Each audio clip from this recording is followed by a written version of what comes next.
बैठ के पूरा खड़ा हो जाऊँ।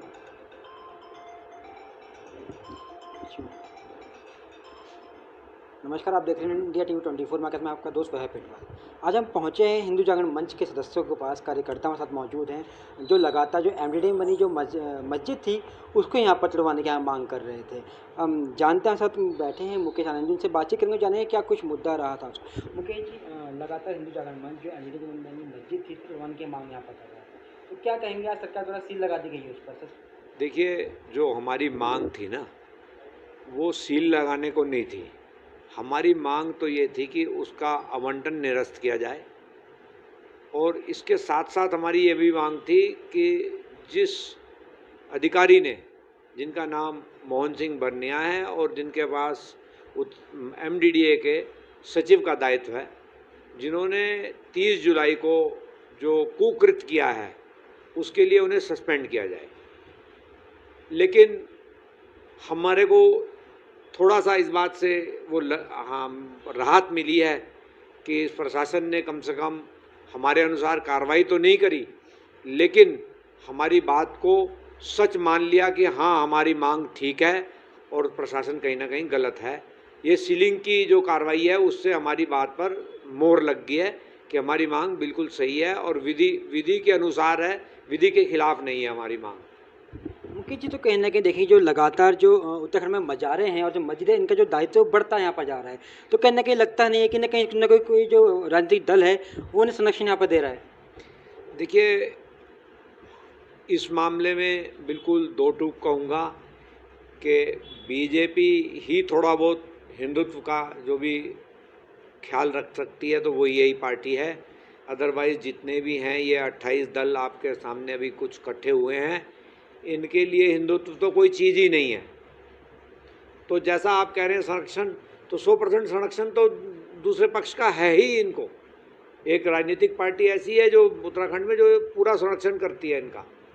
और जो आप मज़ारों की और जो ये अवैध धार्मिक स्थलों की जो आप बात कर रहे हैं, जो सार्वजनिक स्थानों पे बना रखे हैं, वो कहीं ना कहीं अधिकारियों की लापरवाही है। उनका अपने कर्तव्यों का सही से निर्वहन नहीं किया जा रहा है, जिसके कारण ये ऐसी चीज़ों का निर्माण हो रहा है। अगर प्रशासन के जो लोग जिनके सरकारी स्थलों पर ये निर्माण हो रहे हैं, अगर वो रोकना चाहें और इस पर कार्रवाई करना चाहें, तो उनके पास विभाग के अनुसार बहुत सारे नियम हैं जिनके अंतर्गत कार्रवाई हो सकती है और उन स्थानों को वहाँ से हटाया जा सकता है। ये हमारी इच्छा शक्ति नहीं है उन अधिकारियों की, उनकी लापरवाही है और इच्छा शक्ति ना होने का एक मतलब परिचायक है कि ऐसे धार्मिक स्थल जो है सार्वजनिक स्थलों पे बढ़ते जा रहे हैं। मुकेश जी, दो टूक बात यहाँ पर करेंगे। लगातार जो है जो हिंदू धर्म के जो मंदिर है वो भी कहीं घरों में बने होते हैं, और यहाँ पर जो मस्जिद थी ये भी किसी घर में बनी थी, तो क्या लगता है कि घरों में भी जो मंदिर बने उन पर भी कार्रवाई होनी चाहिए? देखिए, हमारा जो इस मस्जिद का विरोध है वो कारण घर में चलने के कारण नहीं है। हमारा विरोध इसलिए है कि वो आवासीय आवंटन था और आवासीय आवंटन को मस्जिद में कन्वर्ट नहीं किया जा सकता था नियमों के अनुसार। और जो प्रश्न आपका है कि लोग घरों में मंदिर, आप घर में मंदिर बना रहे हैं सिर्फ अपने पूजा करने के लिए, और जो ये मस्जिद इन्होंने बनाई थी ये सार्वजनिक प्रयोग के लिए बनाई थी, और इस मस्जिद में वहीं के लोग नहीं और स्थानों के लोग भी वहाँ मस्जिद में नमाज़ पढ़ने जाते थे, जिसके कारण उस ब्लॉक की जो हमारी हिंदू महिलाएं हैं वो कहीं ना कहीं असुरक्षित थी, जिसकी वजह से वहाँ से पलायन हुआ। तो हमारी लड़ाई मस्जिद की इस कारण से है कि उसमें जो बाहर के लोग और जो सार्वजनिक रूप से बनाई गई थी, हम किसी के घर में नमाज़ पढ़ने के खिलाफ नहीं हैं।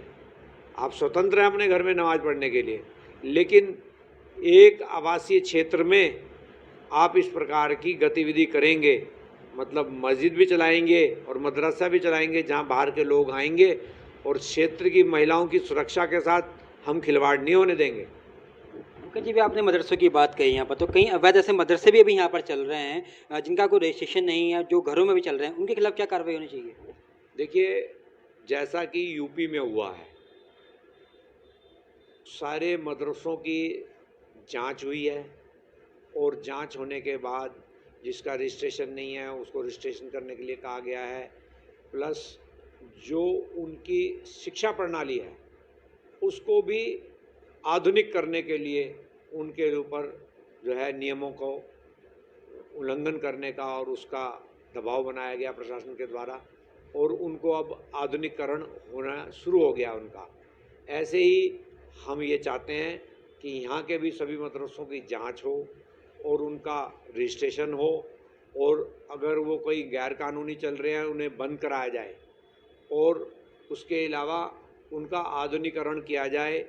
वो सिर्फ इस्लाम धर्म को पढ़ाने वाले सिर्फ ना हो, जैसा कि हमारे प्रधानमंत्री जी का एक आह्वान है, एक हाथ में कुरान और एक हाथ में लैपटॉप, तो हम ऐसा ही चाहते हैं। हम उस विशेष वर्ग के खिलाफ नहीं हैं, लेकिन उनके कुछ लोग जो ठेकेदार हैं, जो उन्हें भ्रमित करके गलत रास्तों की ओर ले जा रहे हैं, हम उसके खिलाफ हैं। अगर सही तरीके से वो मतलब हमारे देश के नागरिक के रूप में रहेंगे तो हमें कोई किसी किस्म का कोई ऐसा वो नहीं है कि हम उनके पीछे पड़े हुए हैं, ऐसा कुछ नहीं है। ऐसी बहुत सारी चीज़ें हैं जिनको हम विरोध नहीं कर रहे हैं, लेकिन जो गलत हैं हम उन्हीं का विरोध कर रहे हैं। मुकेश जी, जिस प्रकार की गतिविधियाँ यहाँ पर होती हैं, कोई विशेष समुदाय यहाँ पर अपनी मस्जिद अपने घरों में बनाते हैं या कहीं मजार यहाँ पर बनाते हैं, तो कहीं ना कहीं जो अधिकारी हैं वो भी कहने के लिए जिम्मेदार होंगे यहाँ पर अभी। देखिए, अभी कुछ समय पहले हमारे सुप्रीम कोर्ट ने ये आदेश किया था कि जो ये धार्मिक निर्माण हैं ये भी सरकार की परमिशन से बने, लेकिन हमारी जो भी सरकारें प्रदेश में या देश में हैं न कहीं उनकी इच्छा शक्ति में कमी नज़र आती है कि वो इस विषय को छेड़ना नहीं चाहते हैं। नहीं तो इस विषय पे पूरी कार्रवाई होनी चाहिए, चाहे वो हिंदू बनाए चाहे मुसलमान बनाए, उसकी विद परमिशन हो, और मज़ार बनने का तो कोई सवाल ही नहीं उठता। मज़ार तो बिल्कुल एक पैसा कमाने का, धन अर्जित करने का, एक हिंदुओं को मतलब लूटने का एक स्थल बनाया जाता है। क्योंकि वहाँ पर देखिए, मेरे बहुत सारे मुस्लिम परिचित हैं, उनका कहना ये है कि हम मज़ार को नहीं मानते हैं, हम सजदा करते हैं, वो अल्लाह को सजदा करते हैं। ये तो अल्लाह के हमारे जैसे ही बंदे हैं, हम इनको क्यों सजदा करें। तो वो कहीं ना कहीं घूम फिर के यही आता है कि जितनी भी मज़ारें हैं, जितने भी ऐसे दरगाह हैं, इनके वहाँ पर घूम फिर के हिंदू ही जाता है, और उन्हीं से धन अर्जन करने के लिए ये केंद्र बनाए गए हैं। भाई साहब, आप क्या कुछ कहेंगे जो आज मस्जिद में यहाँ पर सील लगाई गई है? कहीं ना कहीं जो हिंदू जागरण मंच लगाता है, इसकी आवाज़ यहाँ पर उठाता आ रहा था, तो कहीं ना कहीं कुछ जीत यहाँ पर हिंदू जागरण मंच को मिली है। हिंदू जागरण मंच कई सालों से ये बात को कहता आ रहा था कि ये अवैध मस्जिद और मदरसा चल रहा था यहाँ पे। ये जो सील लगी है उससे जो हमारी बात थी उसको ठप्पा लग गया है कि जो हमारी लड़ाई थी वो सही थी। अगर हमारी लड़ाई सही नहीं थी तो इसको सील क्यों किया गया। तो एक छोटी सी जीत है, हालांकि जो हमारी मांगे थी अभी वो पूरी नहीं हुई है। बाकी जब हम अगर आप सर्वे भी करेंगे उस एरिया का तो आपको पता लगेगा समर वेकेशंस के टाइम पे जो मदरसा था फुल फ्लेश चलता था वो, तो वहाँ पे 300 प्लस बच्चे जो थे वहाँ पे पढ़ने आते थे। तो इतने साल से ये सब चल रहा था, राजनीतिक संरक्षण भी था, और ये जो सील लगी है इससे वो लग गया, हमारी जो मांग थी उस पर ठप्पा लग गया। तो क्या लगता है कि जिस प्रकार की जो मजारें लगातार तो हमें बढ़ती जा रही हैं, तो उसके जिम्मेदार किसे मानते हैं? जी, मज़ार का तो ऐसा है कि मज़ार का कॉन्सेप्ट ना तो हिंदुइज्म में है ना इस्लाम में है। अभी अगर हम बाहर एक चद्दर डाल के उस पर कुछ सिक्के और फूल डाल देंगे तो 2 महीने के बाद में एक मौलवी वहाँ पे बैठा हुआ मिल जाएगा और यहीं पे मज़ार बन जाएगी। ऐसी ही मज़ारें ये बनती हैं, वो पैसे कलेक्शन करने की जगह है, ना तो उनको मुस्लिम्स मानते हैं और ना उसको हिंदू मानते हैं। कि भाई साहब का कहना है कि एक चदर डालने के बाद मज़ारे यहाँ पर एक काफ़ी अच्छी तरह से पैसा कमाया अर्जन यहाँ पर हो सकता है मज़ार बनाने के बाद। मतलब आप क्या कुछ कहेंगे? लगातार जो हिंदू जागरण मंच है वो यहाँ पर आवाज़ उठा रहा था कि जो एमडीए बनी मस्जिद है उसको यहाँ पर सील होना चाहिए, उसे बंद होना चाहिए, तो आज वो सील लग चुकी है, यानी कि प्रशासन आपकी बात मान ली है, तो इस पर क्या कुछ कहेंगे? देखिए, हमारी लड़ाई किसी 16x45 के परिसर को सील करवाने की नहीं थी। हम लोग कोई मानसिक रूप से कंगाल लोग नहीं हैं। हमारी ये लड़ाई उत्तराखंड की आंतरिक सुरक्षा को जो खतरा पैदा हो रहा है उस तंत्र से हमारी लड़ाई थी। सरकार को कंट्रोल करने के लिए एक मैकेनिज्म बन गया है, एक तंत्र विकसित हो गया है, और वो तंत्र लगातार शक्तियों का दुरुपयोग कर रहा है। उस तंत्र के विरोध हमारी ये लड़ाई है। अब आप कहते हैं कि परिसर को सील होने से वो हमारी लड़ाई खत्म हो जाएगी, कैसे होगी? आज इन्होंने परिसर सील कर दिया, कल हिंदू जागरण मंच ने मुख्यमंत्री आवास का घेराव किया था, जिसका प्रचार प्रसार आज मीडिया और अखबारों के माध्यम से काफ़ी हुआ है। उसी में एमडीडी उपाध्यक्ष ने कहा है कि इस परिसर के विरुद्ध कार्रवाई की जा चुकी है। अगर कार्रवाई की जा चुकी थी तो फिर आज क्या हुआ है? ये जो झूठ आज, ये ताला आज उस मस्जिद पे नहीं लगा है, ये एमडीडीए के भ्रष्ट अधिकारियों के झूठ पर ये ताला लगा है। और जो लोग इस तरह की गतिविधियों को बढ़ावा दे रहे हैं वो लोग प्रायोजित है। उत्तराखंड में मजार, मस्जिद या जितना भी लैंड जिहाद किसी भी रूप में हो रहा है वो प्रायोजित है। और इसके साक्ष्य भी कुछ दिन पहले उजागर हुए, जब हमारे आंदोलन पर जब सचिवालय का घेराव हुआ था तो उसकी प्रतिक्रिया कश्मीर के पूर्व मुख्यमंत्री उमर अब्दुल्ला ने की थी। उन्होंने कहा था कि हम लोग घरों में मुसलमानों को नमाज भी नहीं पढ़ने दे रहे। देखिए, हम लोग, मैं फिर कहूँगा, हम कोई मानसिक रूप से कंगाल, वैचारिक रूप से कंगाल लोग नहीं हैं। किसी को नमाज पढ़ने से हमको कोई समस्या नहीं है, लेकिन उस परिसर को बनाया गया था गरीब लोगों के लिए। उस परिसरों को खरीदता है अतीकुर रहमान, उसका बेटा लतीफुर रहमान उसको वक्फ बोर्ड में दान कर देता है। कैसे अलॉटमेंट की संपत्ति को वक्फ बोर्ड में दान कर दिया जाता है? यहाँ एक पक्ष ये भी निकल के आता है, क्या वक्फ बोर्ड भारत का सबसे बड़ा भूमाफिया नहीं है? कैसे उसने उस संपत्ति का पंजीकरण कर दिया? उसके बाद में कैसे, कितना बड़ा तंत्र है उन लोगों का कि खरीदते हैं गरीबों के लिए बनाए हुए घर, और पकड़ उनकी इतनी मजबूत है कि एमडीडीए सचिव से संडे के दिन अपने पक्ष में आदेश करवा लेते हैं, और फिर उसको लेकर के हाई कोर्ट में याचिका डाली जाती है। उस याचिका को में याचक अल फातिमी मस्जिद समिति है। तो वो परिसर एक रिहायशी घर कहाँ है? अल फातिमी मस्जिद समिति उस परिसर का संचालन कर रही है। षड्यंत्र के तहत गरीबों की आबादी में धर्मांतरण के लिए वो परिसर वहाँ खरीदा गया था। इसलिए हमारी लड़ाई है।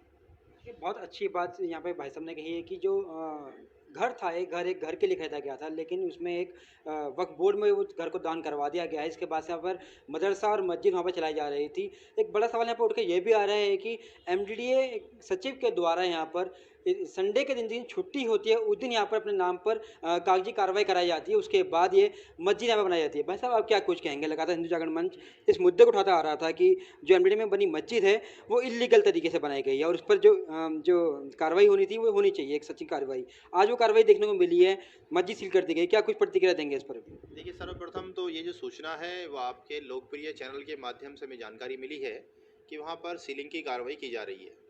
तो ये बहुत ही सुखद संदेश है कि सीलिंग की कार्रवाई की जा रही है। दूसरा विषय यह है कि सुबह जो समाचार पत्रों में लिखा कि कार्रवाई की आवश्यकता नहीं है, ऐसा एक बयान अखबार में आया, और कार्रवाई की आवश्यकता नहीं है और वहाँ पर ऑलरेडी कार्रवाई हो चुकी है। तो ये दो विरोधाभासी चीज़ें हैं।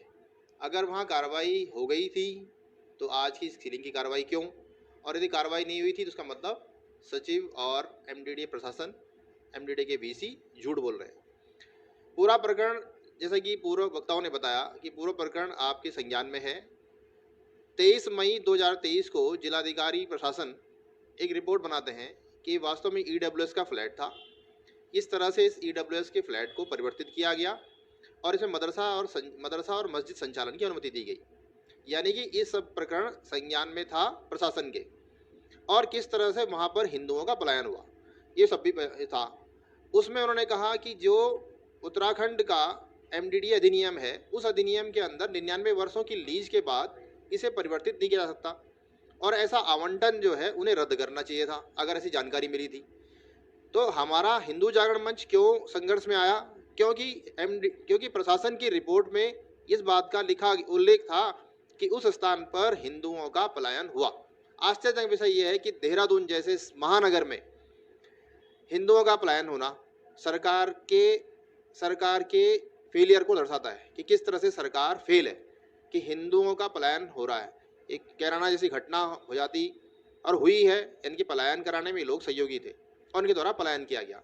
और अगर कोई कार्रवाई हुई है तो उस कार्रवाई हमारे लिए सुखद है, इस पूरे समाज के लिए सुखद है और इस समाज की लड़ाई है। तो सर कहीं ना कहीं ये मान सकते हैं कि जो वक्फ बोर्ड है उसके ऊपर उसके नाम पर घर को कराना कहीं ना कहीं जो सरकारी तंत्र है उसके लिए एक धब्बा हो सकता है यहाँ पर, क्योंकि उसकी मिली भगत से ये कार्य यहाँ पर किया गया होगा।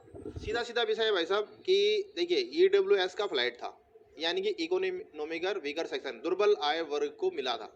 यानी कि वो बहुत इतना दानी था व्यक्ति कि उसने उस संपत्ति को ही जो दान कर दिया वक्फ बोर्ड को।